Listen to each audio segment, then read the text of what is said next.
عسلامة ومرحبا بكم مشاهدينا في محلها بلادي. احنا اليوم موجودين في جزيرة قرقنة اللي تبعد مسافة 20 كيلومتر على سواحل صفاقس.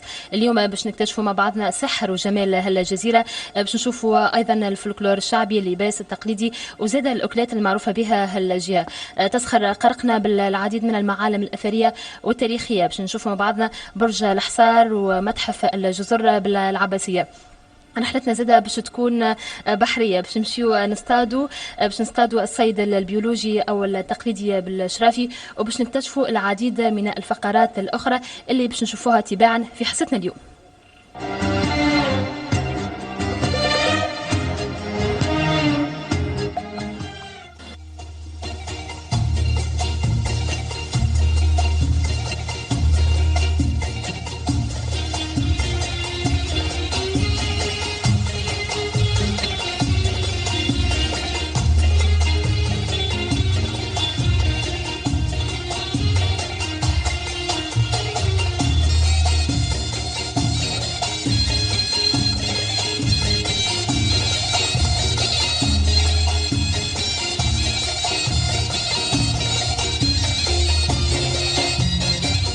رحلتنا انطلقت من محطة الميناء البحري بصفاقس باتجاه منطقة سيدي يوسف بأرخب القرقنة. الرحلة كانت عبر اللود أو البطاح، ونلقاو طوابير من العربات السياحية والشاحنات والسيارات، حركية غير عادية خاصة في موسم الصيف.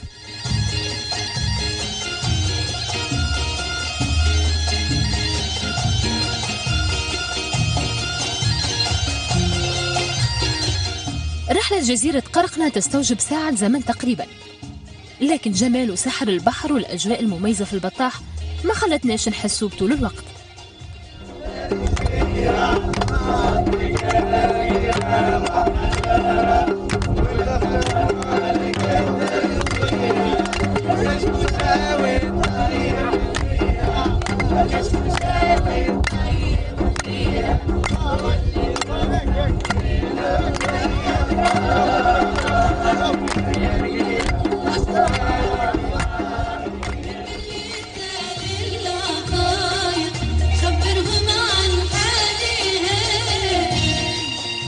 ها هي قرقنة تلوح لنا من بعيد، تنادينا، تفتح لنا أياديها لاستقبالنا. نسمع صوت الأفراح، صوت الطبول، إنه طب القرقنة.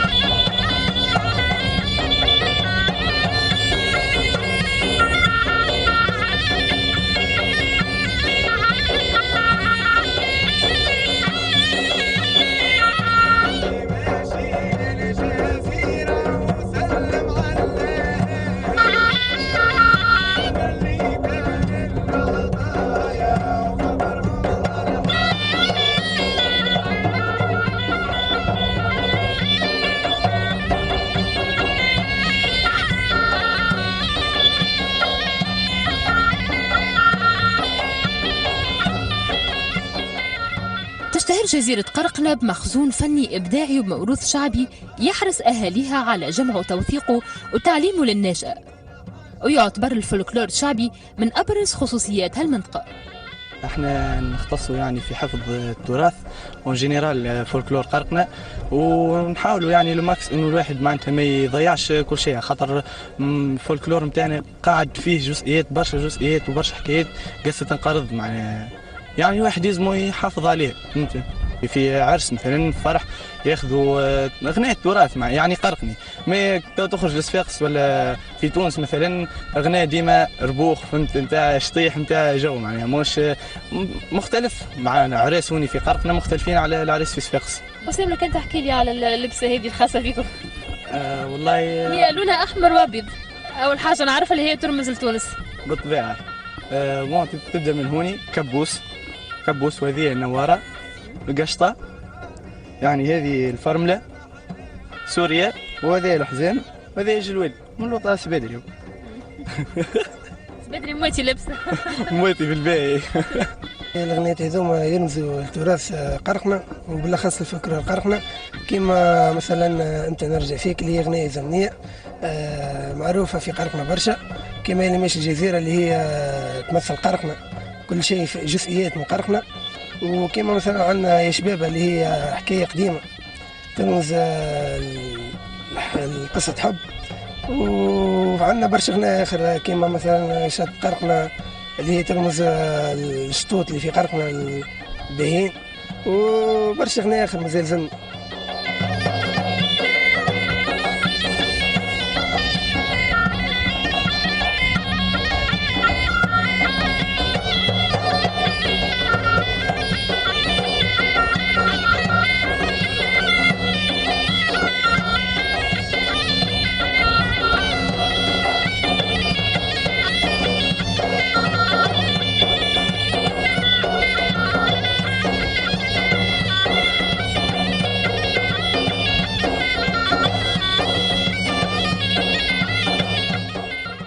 قرقنا يا بلاد الخير بلاد اللقمي والعصير، قرقنا يا بلاد الخير بلاد اللقمي والعصير، ان شاء الله توليك المستير ان شاء الله توليك المستير وجواك الاجنبيه يا قرقنا ولا لا لا يا قرقنا.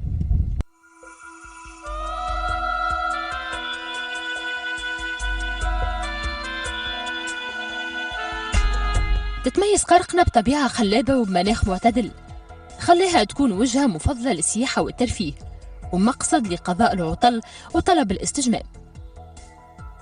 ونلقاو في قرقنة نزل وفضاءات فندقية مميزة تقدم أفضل الخدمات لحرفائها.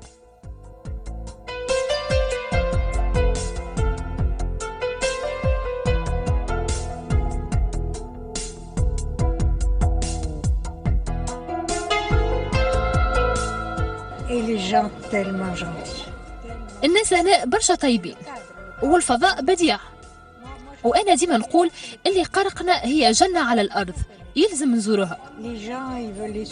عادة السياح يحبوا العلبات الليلية، لكن كيف نجيو القرقنة نجيو للهدوء والطبيعة الخلابة وزاد للأخلاق الطيبة للناس لهنا واستقبالهم الجيد، كل هذا رائع برشا. مرحبا. Et après, c'est trop dur. Maria Blédi. Oh là là. Ah oui, Maria Blédi. Ah oui, c'est dur à dire.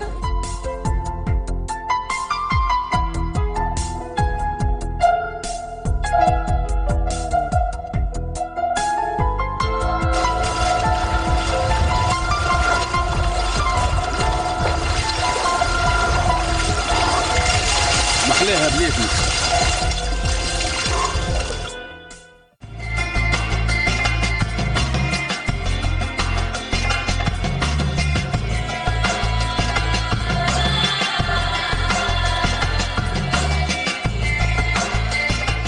تتميز قرقنة بتنوع المعالم الأثرية والتاريخية، وتشير أغلب الروايات التاريخية إلى أن جزيرة قرقنة عمرها الفينيقيون في القرن الثاني عشر قبل الميلاد، وغرسوا في غابتها الزيتين والكروم، هذا ما ذكره هيرودوت في القرن الخامس.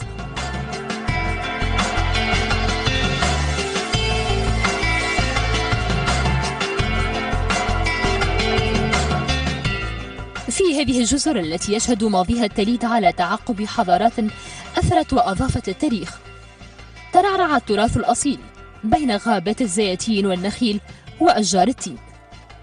وفي سنة 217 قبل الميلاد حاصر الرومان قرقنة وفرضوا على أهلها جزية ثقيلة، وفي سنة 195 قبل الميلاد فر إليها حنبال متجها إلى سوريا، كما فر إليها القائد الروماني ماريوس متجها بجيشه إلى روما، كما تعقبت على هذه الجزيرة العديد من الحضارات الأخرى.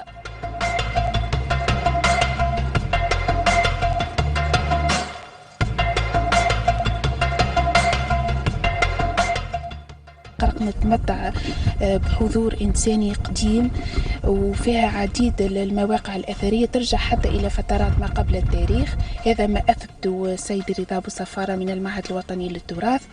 كذلك عديد المواقع الأثرية راجعة إلى الفترة الرومانية والفترة القرطاجية، من أهمها موقع برج الحصار اللي احنا اليوم فيه، الموقع اللي تمت فيه عديد الحفريات منذ 1993 عن طريق فريق من المعهد الوطني للتراث تحت إشراف السيد فتحي الشلبي. بالنسبة للبرج، البرج الحصار هو برج عثماني حسب ما تم فيه من دراسات عن طريق سيد فوزي محفوظ، يقول بأنه بني على أنقاض برج روماني، وهو بدورة بني تحت فوق برج قرطاجي. غير البرج عندنا الموقع الأثري المحاذي للبرج من الجهة الشمالية الشرقية، يتكون من عديد المساكن الرومانية بالأنوج والأزقة، عديد الفسقيات لحفظ المياه، وخاصة على معبد يرجع إلى الفترة الرومانية الأولى، وهو معبد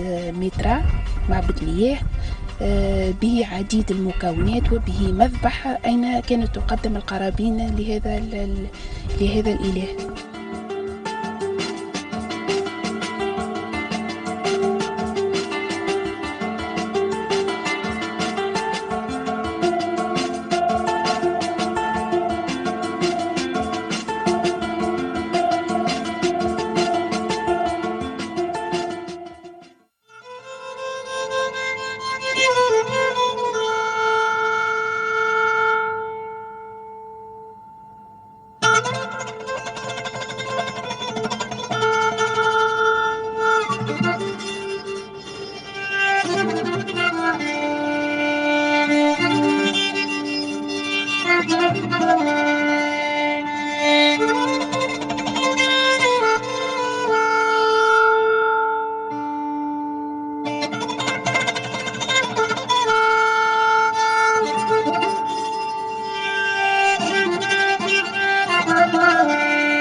وهذا متحف تراث الجزر بقرقنة الشاهد على عراقة هذه الجزر وتجذر أصالة سكانها.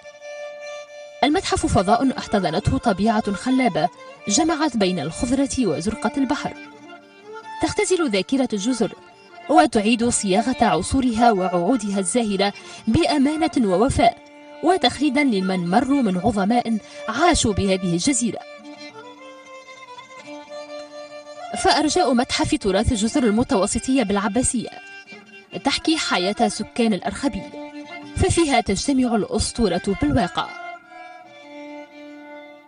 المتحف بكل فضاءاته وأرجائه ذات الطبيعة الخلابة والجمال الأخاذ، يحكي عن الماضي ويصور بكل فخر عادات وتقاليد أهالي قرقنة ومدى تمسك سكانها بالبحر. الماشين اللي تعطي الأكسجين هي اللي يلبس اللي يعديو بها الهواء السكافندري باش البلونجور كيمد الاسفنج تتحط على فلوكة ودو ماران يقعدوا يدوروا وسكافندري يلبسها في الكاسك نتاعو، ولازم ما يفوتش بروسنتاج معينة. بار اكزومبل 80 لا اقل لا اكثر، سينو يموتوا. برشا بحارة ماتوا بها.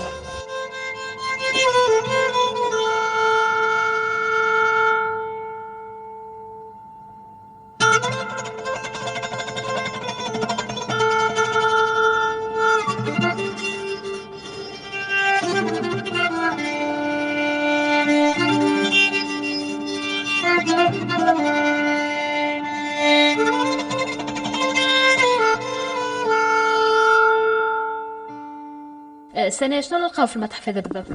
المتحف يلخص الحياة متاع القرقني، هو متحف خاص أسسه الدكتور عبد الحميد الفهري، موجود في العباسية. متحف يلخص الحياة اليومية متاع القرقني، نلقاو فيه أنشطة ورواقات يمثلوا كل ما هو نشاط المرأة، البحر، المقايضة بين الجربي والقرقني، خاصة سقيفة، كل ما هو على يتركز على النخل واليدوي، المراء، الفلاحة. فما زاد هيكل متاع حوت بلان اللي هو شحط في مليتا. نلقاو آخر الأفراح اللي تمثل الأفراح اللي في الجزيرة، عندنا الطبالة معروفة بهم قرقنة، الهروب الليلة اللي قبل العرس في قرقنة، فضاء الزعماء. نلقاو في المتحف زاد يمثل الملاحة قبل، هما زوز ورشات، ورشة الحداد وورشة إصلاح السفن. المرأة معروفة في قرقنة بالطريزة، وتعدي أكثر من 4 شهور 6 شهور باش تخرج الطرف هكايا.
ما زال الصيد البحري في قرقنة يعتمد على الأساليب التقليدية ذاتها اللي توارثها الأهالي جيلا بعد جيل. حبينا نكتشفوا طريقة الصيد بشرافي، ودخلنا في أعماق البحر مع مجموعة من البحارة في رحلة مغامرة واكتشاف للصيد التقليدي.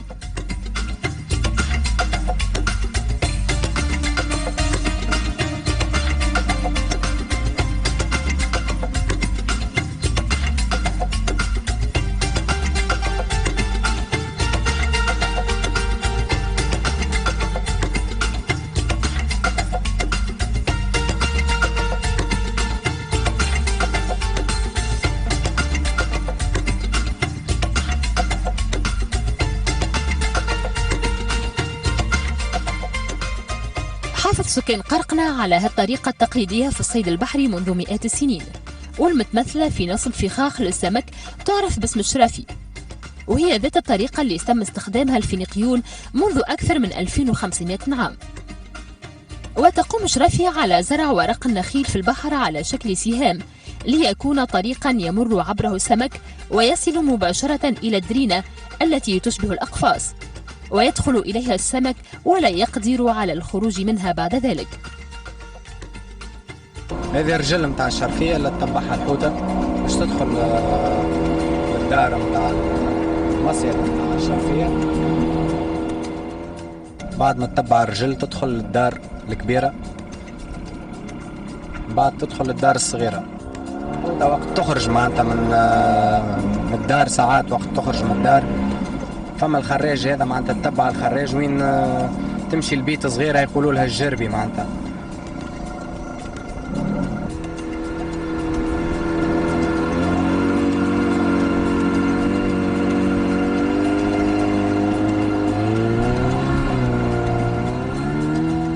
وقت الريح ولا يضرب نو كما نقولوها ما تطيحش الشرفيه، تقعد ديما واقفه.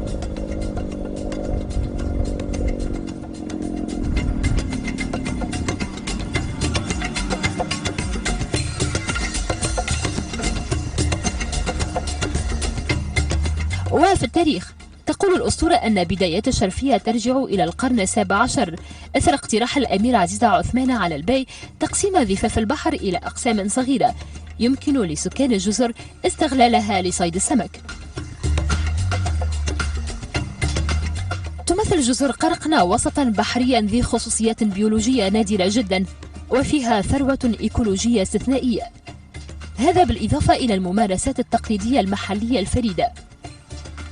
ومن الخصائص الطريفة لسكان جزر قرقنة أن بعضا منهم يملك بعقود رسمية مساحات في البحر مثل ما يملك الناس الأراضي في اليابسة، ولا يحق لأحد الصيد في تلك المساحات إلا أصحابها، وهذه الملكية البحرية يتوارثها الأبناء عن الآباء جيلا بعد جيل. تلقى كل مقسم ريبارتي معناتها موزع على كل واحد، تلقى عنده 6 قرط، واحد عنده 12 قيراط. بعد هما معناتها كل عام معناتها واحد يرمي الشرفيه، معناتها يقول لك عنده البلاصه الفلانيه نتاعو هو يرمي فيها ينتفع منها، يرمي الشرفيه نتاعو، يرمي الحجر نتاع القرنيط في الخريف معناتها يصطاد القرنيط، وهكا معناتها باش يلقط الرزق نتاعو. البحر يمثل حياه القراقنه الكل، خاطر اكثر من 80% من القراقنه بحاره. حتى اللي طفل صغير يتعلم على بوه، يبحر مع بوه، يصيد مع بوه، معناتها الكل مرتبطين ارتباط كبير بالبحر. خاطر هنا ما فماش معناش كما نقولوا مواطن تاع ترفيه وكذا. العباد الكل تخدم البحر، العباد الكل عايشه من البحر، العباد الكل هذاك هو يحبوا كان البحر. شنو اصطدتنا توا ترى؟ اصطدت مرقه، معناتها مرقه خلط، معناتها بحر ضعيف اليوم شويه، شويه صبارس. راك حنش؟ مش حنش، هو الحنش اخضر، يبدا اخضر غامق. هذا كي الحنش قبال، هذا شو اسمه، استغفر الله، هذا جرانجو يقولوا له. جرانجو حي. اي حي، ما مشكله حنش معناتها يقعد حي برشا، هذا يموت معناتها ما عندوش ريزيستانس. شنو يتاكل هذاك؟ شنو يطيب؟ نعم يطيبوه مرقه على الكثريه، مع المرقه معناتها ما هوش معناتها فيهوش ماكله سبيسيال، ما فيهوش تراديسيون تاع ماكله سبيسيال. فما كعبات هكا منداس، هذا فما الشوابي، هذا عندك هذا الغراب، عندك هذا الخذير، عندك الشفاو، هذا شفاو. مرقه جوست مرقه معناتها.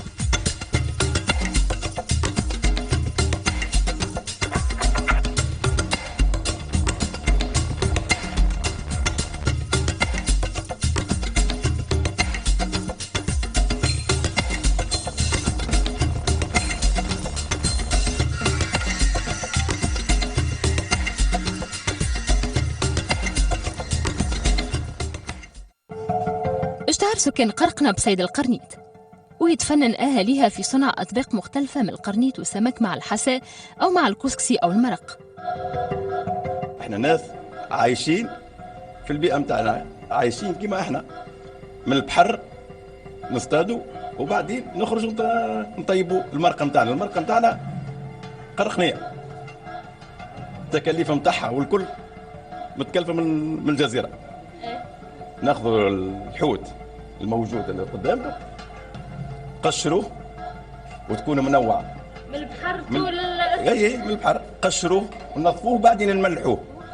بعد ما نملحوه خلوه ياخذ الملح نتاعو على الاقل سواعه باش ياخذ الملح نتاعو، وبعدين نحضروا هذا اللي قدامكم. هذه المرقه، هذه ما ناكلوهاش كيما ياكلوها البرجا ناس اخرين، ياكلوها زعما الخصوصيه نتاعها. الخصوصيه نتاعها مرقه قليل. السر نورمالمون عاده الطبيخ ما يعطيش سر الاكله، لكن اعطينا مثال سر الاكله هذه. سر الاكله هذه هي تتاكل بالقليت. القليت موجود كان في قرقنة. شنو القليت؟ هو القليت. اسمع تقول يعني كلمات صعبه علينا برشا. شنو القليت؟ القليت هو خبز شايح يستعملوه القرقنة البحاره اللي يقعدوا 20 يوم وشهر يصطادوا لبرا في البحر ويدخلوا. ها هو القليت، هذا القليت هذا يستعملوه البحار كي يخرج يصطاد.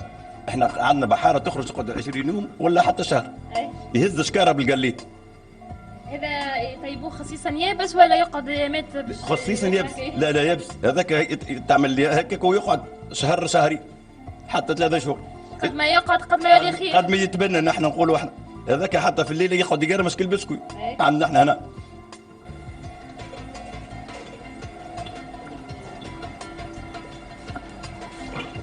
ما نحطوش ياسر خاطر باش ناكلوها بالخبز. كي تكون بالكسكسي نعملو اكثر. عادي نحطو البصل.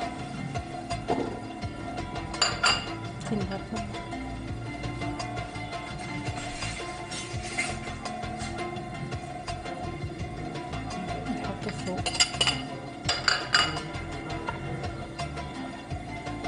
نحطو الطماطم مكعب. الطماطم فقط.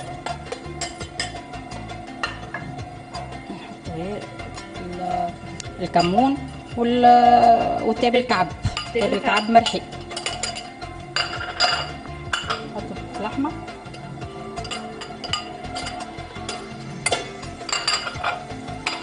نحطو الهروس هذا اللي يعملوه كان القراقنه يبن ياسر ومرقه. شنو الهروس هذاك؟ لوز فلفل نهرسوه بالميراز هو والملح ونحطوا له ثوم. هذا خاص بالمرقه القرقنيه.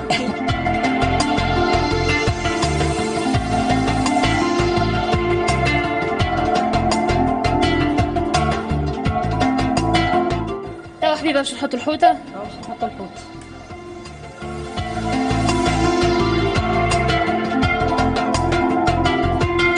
عملوري تويك باش نمشيو لاكله اخرى خاصه بها زاد قرقنا سهله وماهيش مكلفه في نفس الوقت وفي صمت طيب. في صمت طيب. احنا عندنا فصل يجي فيه الشوابي نقولوا احنا، في تونس يقولوا سوبيا. احنا في قرقنا نقولوا شوابي. كي يجي يكثر علينا السوبيا في ساعه ما نعملوا البحار يجي جيعان من البلاد.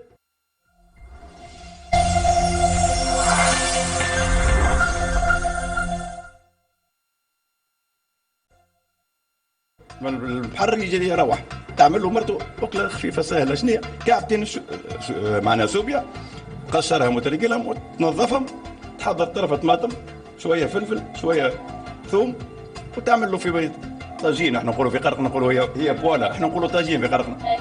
نحضروا فيه شوية زيت، طبينا الزيت واخذين الشوابي نظيف غليناه في شوية ماء بكري. حكاية حتى درج. وبعد ما نحيناه غسلته ونظفته قصيته طريفات، نجي في الطاجين نشعل الطاجين نتاعي ونخليه يمشي، نرميه هو الاول خاطر ما نحطش عليه، خاطر كان نحط معاه البصل اللي تحرق نحطه هو الاول دوب ما يتقلى نقليه. ناخذ هنا شويه ثوم، شويه بصل، الفلفل. أكلة سريعة هذه سريعة. ونخليهم يتقلوا شوي. شوية طماطم زيادة. ايه برشا طماطم. مش لا انا مش هقول الطماطم بعدين خاطر يتقلى الفلفل قبل. عادة الشويبي ما تقعدش تطيب برشا على خاطر انت ديجا ما كانت مسموطة في الماء. مسموطة في الماء. تو يتقلى كان الخضرة، تقلت الخضرة. يعني كي تسيب الخضرة سيرة وتبت.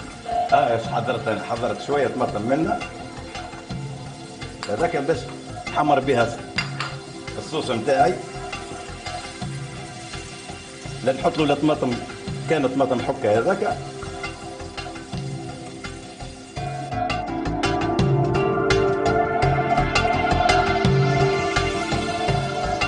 نمشيو للمثومه بالقرنيط. مازلنا نحكيو على المثومه بالقرنيط. هذه توا ناخذوا القرنيط ندقوها، نجيبوها من البحر ننظفوها، نغليوها شويه حكايه درجي، بعدين نقصوها كالعاده. اي كالعاده. بعدين نقصوها طريفات كيما هكاك. مش كي تكون قرنيطه كبيره نقصوها اكبر، كي تكون قرنيطه صغيره نقصوها جويده. ناخذوها نقصوها ونحضروا لها ما لازمها، معناها شويه طماطم، شويه هريسه عربي، شويه تابل وكرويه، شويه ثوم وفلفل اكحل وملح. نبدا ناخذوا كيما العاده صارت، ناخذوا نحطوا نشعلوا النار ونحطوا الطاجين ونصبوا شويه زيت. ناخذ القرنيط هو الاول نحطوه في الزيت يتقلى. ناخذ الفلفل هما الاولانيين باش يتقلوا معاهم. ما نحطش الثوم على خاطر يتحرق في الزيت. نحط الفلفل قبل يتقلوا. يتقلى الفلفل ناخذ شويه الطماطم نرميها.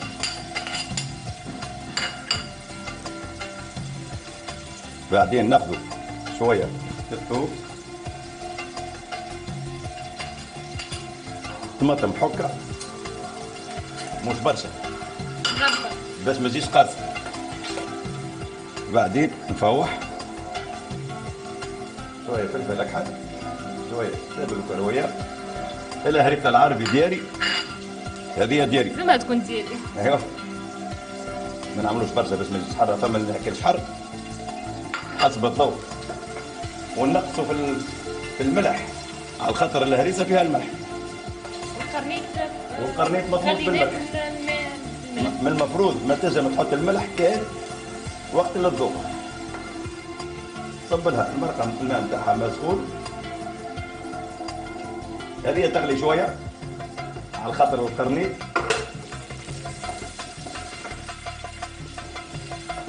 نحركها. فما اللي يقول كيما قلت لك انا، فما اللي يحط الكمون البرة يسميوها كمونين واحنا نحطوا تابل وكرويه. هذه التابل وكرويه مفوحه ونسميهم الثومه على خاطر الكل ما نحطوش بصل. الباز نتاعها هي الثوم. نغطيها ونخليها تطيب على حد. تويك حضرت الاكلات الكل الخاصه بقرقنه. هذه مرقه القليد اللي كنت توريها لنا محبوبه، وذيك المثومه وشويبي. مثومه قرنيط اي وشويبي.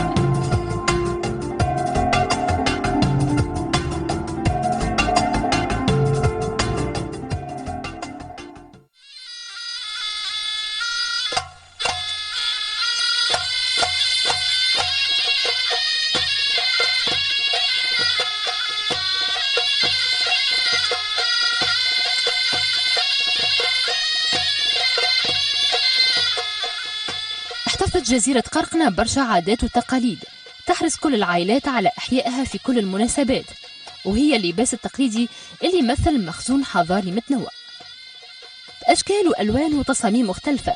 يتميز هاللباس، وخالتي سعيدة حرفية في اللباس التقليدي باش تحكي لنا أكثر على اللباس التقليدي.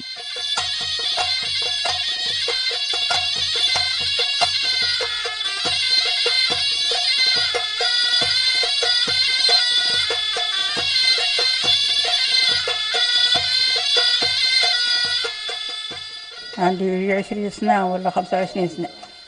معناها نخيط في الصنعة التقليدية ومخيطة معناها من الصغرى، من اللي كنت صغيرة ومخيطة نخيط. معناها نخيط السراول العربي، نخيط السواري، نخيط السراول، نخيط البس التقليدي.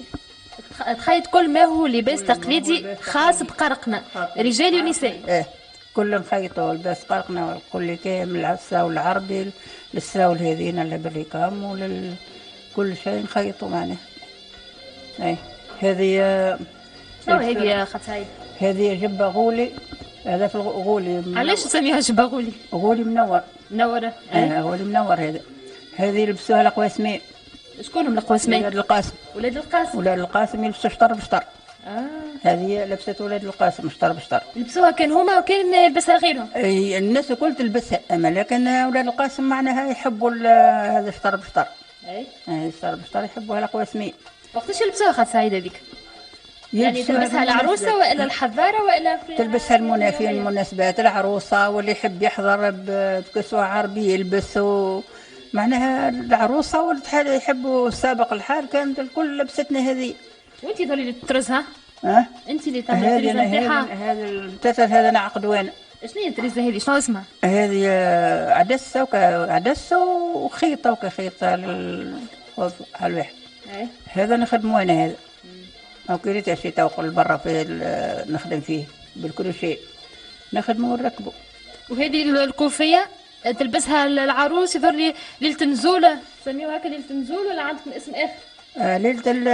ليله العرس، ليله اللي مشى العروس تلبس هذه. اي. ونهار قبل بنهار زاد في العشيه يقولوا الجلوه، في الجلوه يلبسوها في الجلوه قبل ما قبل ليله العرس.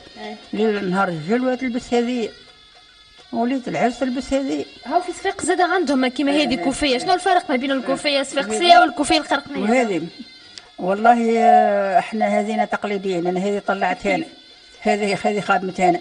انت خادمتها انت؟ هذه خادمتها انا، الكوفيه هذه خادمتها انا.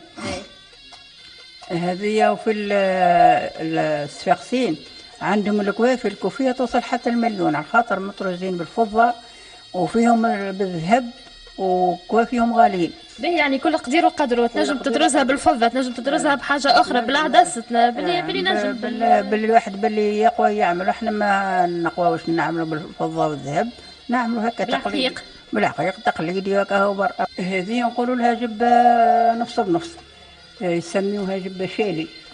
شالي.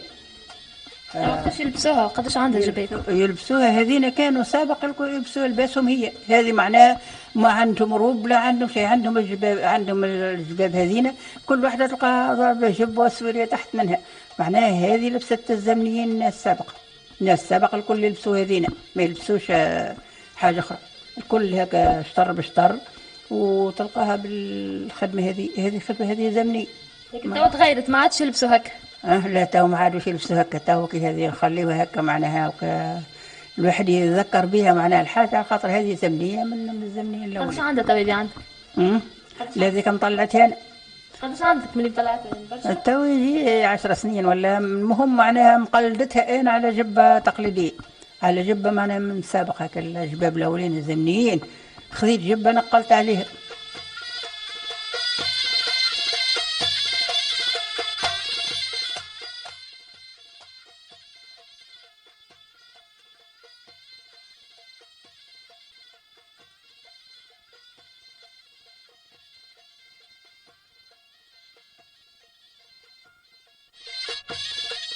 محلاها بلادي. بلباس تقليدي الجزيرة قرقنة تفحصتنا بالنسبة لليوم. موعدنا يتجدد معكم الأسبوع القادم في مدينة أخرى وولاية أخرى. إلى اللقاء. كلمة حلوة